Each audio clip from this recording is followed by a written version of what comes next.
भाई कोणीतरी वेडाच असेल जो या रील वरती येऊन कमेंट करेल की मेरी वाली अलग आहे. भाई तेरी वाली अलग नाही. एक स्टोरी सांगतो, ती स्टोरी ऐक. तुझा प्रेम करायचा किडा जागेलाच मरून जाईल. मी ज्या कंपनीमध्ये काम करतोय ना, मी कुवेत कंट्रीमध्ये काम करतोय हॉटेल इंडस्ट्रीमध्ये ॲज अ शेफ. आणि या कंपनीमध्ये इतकी सारी मुलं काम करतात आणि त्या सगळ्यांचा एक एक पास्ट मी ऐकलाय. आणि इतका घाण आणि इतका वर्स्ट ऐकल्यानंतर भाई कोणतरी जीव पण देईल किंवा जागेला शॉक होतील. एक मुलगी 8 वर्ष रिलेशनमध्ये राहिल्यानंतर लग्नाच्या वेळी त्या मुलग्याला ऑन दी स्पॉट ब्लॉक करू शकते, एक अननोन पर्सन सारखं ट्रीट करू शकते. एक मुलगी 2 वर्ष रिलेशनमध्ये राहिल्यानंतर जेव्हा तो मुलगा व्हॅकेशनसाठी गावी जाईल आणि तो रिटर्न येण्या अगोदर जेव्हा ती दुसऱ्या मुलासोबत रिलेशनमध्ये येते, भाई या सगळ्याचा काय मतलब आहे?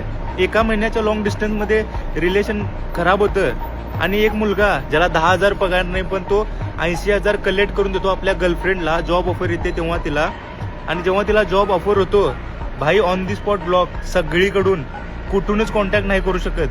आणि तू म्हणतोस तुझी वाली अलग आहे.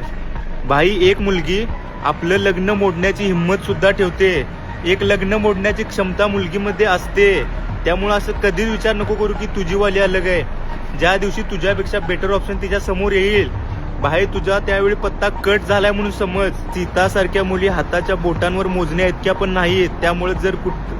त्यामुळे कुत्रं बाळग, मांजर बाळग, पण तुझी वाली अलग आहे हा विचार कधीच बाळगू नको. समजते काय?